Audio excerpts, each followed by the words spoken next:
తీసుకొని తీసుకెళ్లి Hudson river లో ల్యాండ్ చేశాడు ఎయిర్ క్రాఫ్ట్ ని. Okay. Luckily all the passengers and crew were alive in that accident. Thank God. మరి we have to wait for the investigation to be announced.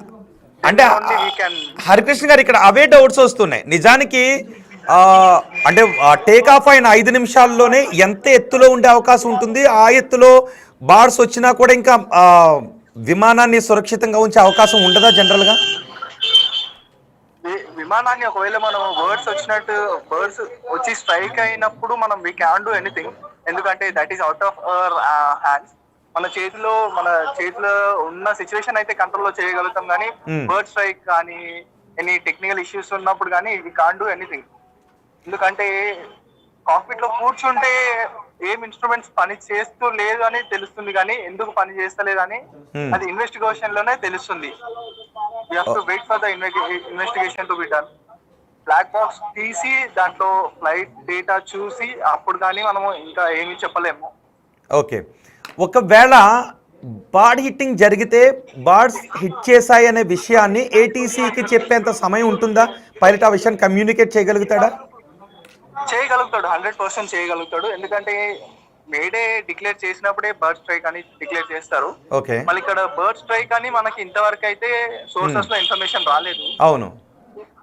That we have to wait for the. అంటే mayday declare చేశారు. ఒకవేళ May Day అంటే general గా May Day declare చేసే process ఎలా ఉంటుందండి? అది ఎక్స్ట్రీమ్లీ ఎమర్జెన్సీ కండిషన్స్ అండి. మేడే అంటే ఎక్స్ట్రీమ్లీ ఎమర్జెన్సీ కండిషన్. అంటే వెర్బల్ గానే చెప్తారా దాన్ని pilot? yes. Okay. Mayday mayday mayday అని 3 times అనౌన్స్ చేస్తారు. yes, that is a situation.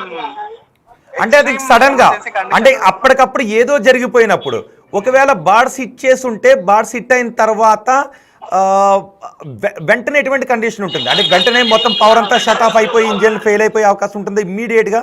కొంత సమయం ఏదైనా ఉంటుందా? సమయం అంటూ ఏముండదండి, ఎందుకంటే బర్డ్ స్ట్రైక్ అయినప్పుడు దాని ఫ్లెష్ గానీ, దాని బ్లడ్ గానీ, దాని ఫెదర్స్ గానీ మొత్తం ఇంజిన్ లో స్ట్రక్ అయిపోతాయి కదా. కంబషన్ చాంబర్ గానీ, అవన్నీ టర్బైన్ గానీ, అవన్నిట్లో దాని ఫ్లెష్ గానీ అవన్నీ మిక్స్ అయిపోయి ఉంటాయి. ఓకే. ఆ టైంలో లోపల జరిగే మెకానిజం కూడా జెట్ ఇంజిన్ ఆగిపోతుంది. జెట్ అందుకే సడన్ గా స్టాప్ అయిపోతుంది అనమాట, షట్ డౌన్ అయిపోతుంది. సో ఇక్కడ మీరు చూసారు కదండి, ఆ విజువల్స్ చూసారు కదా, విమానం టేకాఫ్ అయిన తర్వాత కొంచెం మనకి మళ్ళీ ఆ పైలట్ టేకాఫ్ తీసుకోవడానికి ఏదో ట్రై చేసినట్టుగా కనబడుతుంది, ఏటవాలుగా కనబడుతుంది, కానీ ఆ విమానం అదే పొజిషన్లో కిందకి వెళ్ళిపోతూ ఉంది. సో మీరు ఆ దృశ్యాలు చూస్తూ ఉంటే, విజువల్ చూస్తూ ఉంటే జనరల్గా ఏమనిపిస్తుంది మీకు? అంటే టెక్నికల్గా మీరు అనలైజ్ చేయగలుగుతారు కాబట్టి. టెక్నికల్ గానే అనుకోవచ్చు అండి, బర్డ్ స్ట్రైక్ అయితే కాదు. ఎందుకంటే మనకు విజువల్స్ కనిపిస్తున్నాయి అక్కడ. బర్డ్ స్ట్రైక్ అయితే స్మోక్ ఉంటుంది, ఇంజన్ నుంచి స్మోక్ వస్తుంది, అలా ఉంటది. ఇంజన్ ఫెయిలియర్ కూడా అది ఏం కనిపిస్తలేదు. There might be some flight instruments issues or flight controls ఏదైనా ఇష్యూ ఉండొచ్చు. We don't know exactly. అంటే ఎందుకు ఇన్ని డౌట్స్ వస్తున్నాయి అంటే, జనరల్ గా ఫిట్నెస్ సర్టిఫై చేసిన తర్వాత మాత్రమే ఫ్లైట్ టేక్ ఆఫ్ కి అనుమతినిస్తారు, రైట్? కానీ అలా అనుమతినిచ్చిన తర్వాత కేవలం 5 నిమిషాల్లోనే సాంకేతిక సమస్య తలెత్తే అవకాశం ఉంటుందా అనే డౌట్ వస్తుంది. అది ఉండొచ్చా అంటే we can't expect all the instruments to work at the same time. Especially Boeing కంపెనీది ఏమైతుందంటే ఫ్రీక్వెంట్ గా క్రాషెస్ అవుతున్నాయి. ఫ్రమ్ పాస్ట్ ఇయర్స్ చూసుకుంటే every year certain amount of crashes అనేవి బోయింగ్ కంపెనీ నుంచి వస్తున్నాయి. అవును. మరి we don't know exactly what went wrong in this particular air yes. Okay. మరి చూడాలి, we have to wait for the investigation report and Air India's airline report as well. Right. Thank you very much Harikrishna గారు. Yes, Harikrishna చెబుతూ ఉన్నారు ఈ ప్రమాదానికి చాలా కారణాలు ఉండొచ్చు, కానీ బార్డ్స్ హిట్ చేసినప్పుడు కూడా విమానంలో ఇంజన్లు షట్ ఆఫ్ అయిపోయే అవకాశం ఉంటుంది, పవర్ షట్ ఆఫ్ అయిపోయే అవకాశం ఉంటుంది అని హరికృష్ణ చెబుతూ ఉన్నారు. సో ఇక్కడ చూస్తూ ఉంటే బాడీ హిట్ చేసింది అనటానికి అనిపించడం లేదు, కానీ ఏదో జరిగింది. ఆ ఏం జరిగింది? ఏదైనా కుట్రకోణం ఉందా, లేదంటే నిజంగానే ఒకవేళ బాడీ హీటింగ్ జరిగిందా, ఇంకేదైనా సాంకేతిక లోపం తలెత్తిందా? ఆ సాంకేతిక లోపాన్ని ఫిట్నెస్ టెస్ట్ చేసే సిబ్బంది పసిగట్టలేకపోయారా? ఈ డౌట్స్ అన్ని కూడా వస్తున్నాయి. ఎస్, మనకి మరో పైలట్ రాఘవరెడ్డి మనకు అందుబాటులో ఉన్నారు. రఘునాథ్ రెడ్డి. ఎస్, రఘునాథ్ రెడ్డి గారు మనకు అందుబాటులో ఉన్నారు, పైలట్. రఘునాథ్ రెడ్డి గారు నమస్తే అండి. రఘునాథ్ రెడ్డి గారు, ఆ విజువల్స్ చూస్తున్నారు ప్రస్తుతానికి. మనం ఆ ప్రమాదం తాలూకు దృశ్యాలు మాత్రమే, ఎలా జరిగింది అనేది జస్ట్ ఆ వీడియోలో మనకు కనిపిస్తోంది. సో ఈ టెక్నికల్ విచారణ అంతా జరిగిన తర్వాత వాస్తవ కారణాలు ఏంటి అనేది బయటకు వస్తుంది. కానీ ఈలోపు చాలా అనుమానాలు వ్యక్తమవుతున్నాయి. బాడీ హిట్టింగ్ జరిగిందా, లేదంటే సిబ్బంది, టెక్నికల్ సిబ్బంది సాంకేతిక లోపాన్ని ముందుగా పసిగట్టలేకపోయారా, కుట్ర కోణం ఉందా, ఇలాంటి డౌట్స్ అన్నీ వస్తున్నాయి. సో ఆ విమాన ప్రమాద దృశ్యాలను, ఆ చివరి 30 సెకండ్స్ దృశ్యాలను చూస్తుంటే మీకు ఏమనిపిస్తోందండి జనరల్గా? ఈ సాంకేతిక లోపమే అయ్యి ఉంటదండి. ఎందుకంటే take off part is the most crucial part. అందులోనే ఆన్ టేక్ ఆఫ్‌లోనే చాలా ప్రమాదాలు అయ్యే ఛాన్సెస్ ఉన్నాయి. లైక్ ఇంజిన్ థ్రస్ట్ లాస్ అయ్యి ఉండొచ్చు. As soon as take off. Bird hit అయ్యి గూడా ఉండొచ్చు.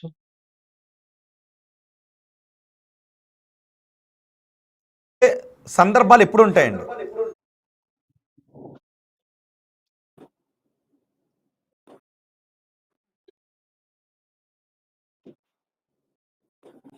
వినబడుతుందా? రఘునాథ్ రెడ్డి గారు, ఇంజిన్ థ్రస్ట్ మొత్తం షట్ ఆఫ్ అయిపోయే సందర్భాలు ఎప్పుడెప్పుడు వస్తాయి? ఒకటి బాడీ హీటింగ్లో కూడా వస్తాయా? బర్డ్ హిట్టింగ్‌లో వస్తాయండి. అండ్ ఇంజిన్ స్టాల్ అని కూడా ఉంటుంది. అది మోస్ట్ అన్‌లైక్లీ ఒకేసారి ఈ 2 ఇంజిన్స్ కాపడం. 1 ఇంజిన్ అయ్యే ఛాన్సెస్ ఉంది గానీ, both engines at a time అవ్వడం చాలా తక్కువ. కానీ అహ్మదాబాద్ ఎయిర్‌పోర్ట్‌లో చాలా ఉన్నాయండి, బర్డ్స్ 2 ఉంటాయి. ఇంజిన్లేనా? 2 ఇంజిన్‌లే ఉంటాయండి 787. ఉండొచ్చా? 4 ఇంజిన్స్ కూడా ఉండొచ్చా? ఇప్పుడు 787కి ఓన్లీ 2 ఇంజిన్స్ ఉంటాయండి.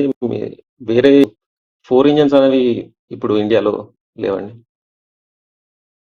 2 ఇంజిన్లు కూడా ఒకేసారి షట్ ఆఫ్, అంటే ఒక ఇంజిన్ని బాడీ హీటింగ్ జరిగితే రెండో ఇంజిన్ కూడా షట్ ఆఫ్ అయిపోతుందా? ఆ! అదవ్వదండి. ఏ ఇంజిన్‌లో అయితే బర్డ్ ఇంజెక్షన్ అయితే ఉంటదో, అదే ఇంజిన్ షట్ ఆఫ్ అయ్యే ఛాన్సెస్ ఉంటది. కానీ ఒక ఇంజిన్ షట్ ఆఫ్ అయ్యా గానీ, ప్లేన్‌కి ఒకే ఇంజిన్ మీద అవ్వే అయ్యే కేపబిలిటీ ఉంటది. సో, ఒక ఇంజిన్ మీద ఫ్లై అవుతూ మళ్ళీ వచ్చి రిటర్న్ ల్యాండ్ అయ్యే కేపబిలిటీ గూడా ఉంటది. ఇక్కడ బాడీ హీటింగ్ అయితే కాదు, బహుశా ఒక ఇంజన్లో బాడీ హీటింగ్ జరుగుంటే ఇంకొక ఇంజన్తో విమానాన్ని సురక్షితంగా ఫ్లై చేయడానికో, లేదంటే ఎమర్జెన్సీ సేఫ్ ల్యాండ్ చేయడానికి అవకాశం ఉండేది. కానీ ఇక్కడ పైలట్ మేడేని ప్రకటించి క్రాష్ ల్యాండ్ చేశాడు అంటే ఒకటి బాడీ హీటింగ్ కాకపోవచ్చు అని అనుకుంటున్నాం. ఇక కుట్ర కోణం ముందుగా పసిగట్టలేని సాంకేతిక కారణం. అది బ్లాక్ బాక్స్ వచ్చాకనే అందులో ఉన్న డేటా ఎక్స్ట్రాక్ట్ చేశాకే చెప్పొచ్చండి. ఎందుకంటే ఇది చాలా ఇనిషియల్ స్టేజెస్ చెప్పడానికి ఇంకా. ఇంకా బ్లాక్ బాక్స్ డేటా తీసి ఇంకా 1 ఆర్ 2, 3 డేస్ తర్వాత దాని డేటా బయటికి చెప్తారు కదా! అప్పుడే తెలుస్తది. ఇప్పుడు మీరు చూస్తున్నారు కదా, అంటే ఎంతమంది బతుకున్నారు అనేది అర్థం కావట్లేదు. చాలా హృదయ విదారకంగా ఉంది.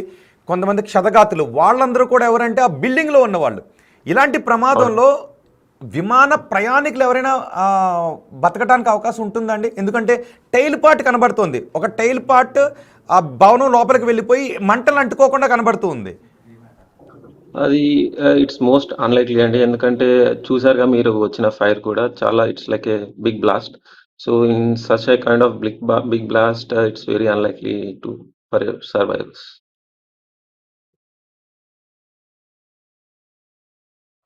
సహజంగా ఎంత వేగం ఉంటుందండి ఆ సమయంలో? సరిగ్గా టేక్ ఆఫ్ తీసుకునే సమయంలో విమానం క్రాష్ ల్యాండ్ అవుతూ ఉంది కదా, ఆ సమయంలో దాని వేగం ఎంత ఉంటుందండి? Around 250-300 kilometres per hour.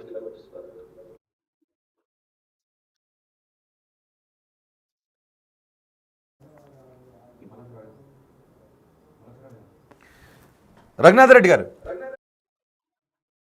250-300 కిలోమీటర్ల వేగంతో ఉంటదండి.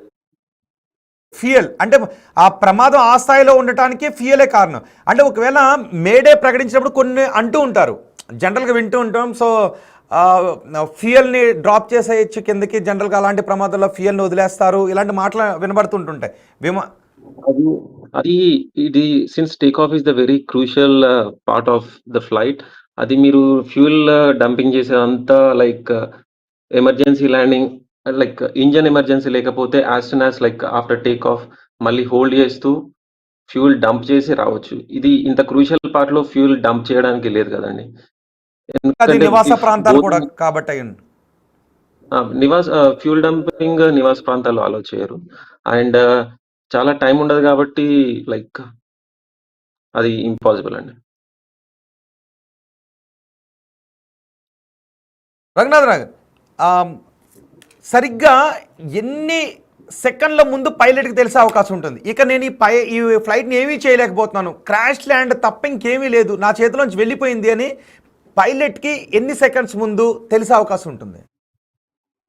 సిన్స్ లైక్ ఇది టేక్ ఆఫ్ అయిన 400-500 ఫీట్ నుంచి ఇది కిందకి డిసెంట్ అవ్వడం స్టార్ట్ అయినట్టుంది. సో ఆ హైట్‌లో మాకు ఎక్కువ చేయడానికి ఏముండదు. అరౌండ్ 1000-2000 ఫీట్ ఉన్నా గానీ మళ్ళీ వచ్చి ల్యాండ్ చేయడం. కానీ 500 ఫీట్ దాకా మాకు చాలా తక్కువ ఉంటుంది మళ్ళీ రిటర్న్ రావడానికి. సో ఏం చేయలేం. రఘునాథ్ రెడ్డి గారు, ఆడియో డిస్టర్బెన్స్ కూడా వస్తుంది. మొత్తానికి విమాన ప్రమాదానికి చాలా కారణాలు ఉంటాయి, అందులో పక్షులు ఢీకొట్టడం కూడా ఒక కారణం ఉంటుంది. కానీ ఇక్కడ ఈ ప్రమాదంలో పక్షులు ఢీకొట్టడానికి అవకాశాలు లేవు అనే విషయం కూడా అర్థమవుతుంది. ఎందుకంటే 2 ఇంజన్లు ఉంటాయి కాబట్టి బహుశా పక్షులు గుంపు ఒకటి 2 ఇంజన్లు నువ్వు ఢీ కొడితే అప్పుడు మాత్రమే 2 ఇంజన్లు షట్ డౌన్ అయ్యే అవకాశం ఉంటుంది అని చెప్తున్నారు. సహజంగా ఎత్తులో ఉన్నప్పుడు పక్షులను తప్పించుకుని వెళ్ళే గుంపు వస్తూ ఉంటే దాన్ని తప్పించుకుని వెళ్ళే ప్రయత్నాలు కూడా చేస్తారు. కానీ పక్షుల గుంపు అనేది విమానయానానికి అత్యంత ప్రమాదకరమైన విషయం. పక్షుల ఢీకొట్టడం కారణంగా గతంలో ఎన్నో విమాన ప్రమాదాలు జరిగాయి. ఇప్పుడు ఇది భారతదేశంలో జరిగిన అత్యంత విషాదకరమైన విమాన ప్రమాద దృశ్యాలని మీరు బిగ్ టీవీ స్క్రీన్ పైన చూస్తున్నారు. ఆ 2 బాక్సుల్లోనూ విమాన ప్రమాదం జరిగిన ప్రదేశంలో ఉన్న దృశ్యాలు చూడండి ఒకసారి. అదిగో ఆ బిల్డింగ్ లోపలికే విమానం దూసుకుని వెళ్ళిపోయింది. అప్పట్లో ఒక విద్రోహ చర్య కారణంగా ట్విన్ టవర్స్లోకి విమానం దూసుకుని వెళ్ళిపోయింది అమెరికాలో. ఇక్కడ ఈ విమానం సాంకేతిక లోపం కారణంగా దూసుకుని వెళ్ళిపోయింది ఆ బిల్డింగ్లోకి, లేదంటే ఈ విమాన ప్రమాదంలో విద్రోహ చర్య ఏదైనా ఉందా అనే అనుమానాలు ఇప్పటికీ వ్యక్తమవుతున్నాయి. విమానం సరిగ్గా ల్యాండ్ అవటంతోనే క్రాష్ ల్యాండ్ జరిగింది. విమానం గ్రౌండ్ని హిట్ చేయగానే పెద్ద శబ్దంతో విమానం పేలిపోయింది. ఆ విమానం పేలిపోతూనే ఆ మంటలతోనే దూసుకుని అక్కడ ఉన్న ఒక భవనంలోకి దూసుకుని వెళ్ళిపోయింది. దీంతో ఆ భవనంలో ఉన్న మెడికోలు కూడా ఈ ప్రమాద బారిన పడ్డారు. అందులో ఎంతమంది డాక్టర్లు చనిపోయారో అర్థం కావడం లేదు. ఈ ప్రమాదంలో ఎంతమంది డాక్టర్లు చనిపోయారో అర్థం కావడం లేదు.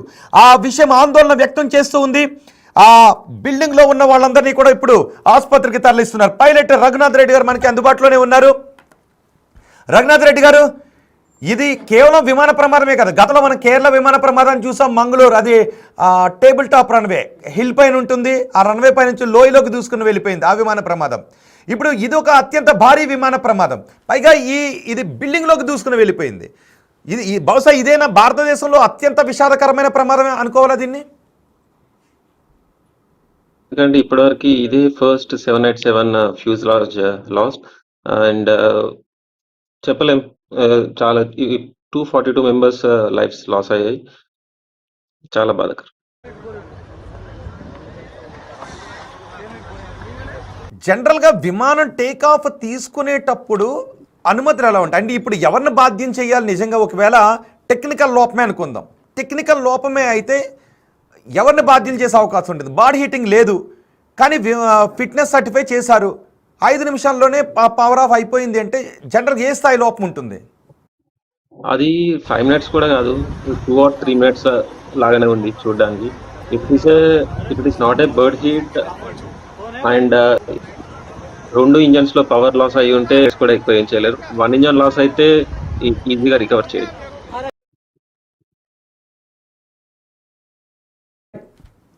ఇలాంటి సమయంలో పైలట్ ఆలోచన ఎలా ఉంటుంది? జనరల్ ఇంకేమీ లేదు, చేసేది ఏమీ లేదు అని తెలిసిపోయినప్పుడు జనరల్గా పైలట్ అంటే మీకు ట్రైనింగ్ ఎలా ఉంటుంది?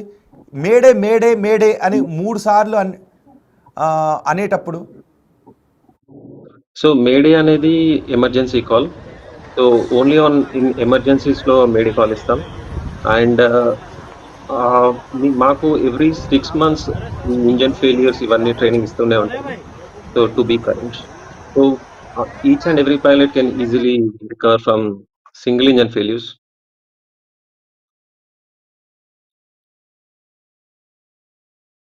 షట్ డౌన్ అయిపోవడం, ఎగరలేక కింద పడిపోవడం అంటే మనం చూసాం. మంగళూరులో జరిగింది టేబుల్ టాప్, ఆ రన్వే పైన స్కిడ్ అయి లోయలోకి వెళ్ళిపోయింది. కానీ ఇది టేక్ ఆఫ్ తీసుకోలేక పడిపోయింది.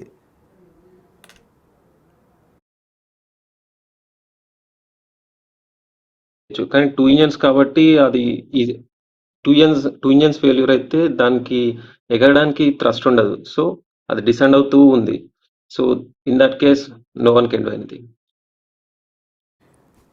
ఓకే, రైట్ అండి. థ్యాంక్ యూ రఘునాథ్ రెడ్డి గారు. రఘునాథ్ రెడ్డి గారు ఒక్క నిమిషం.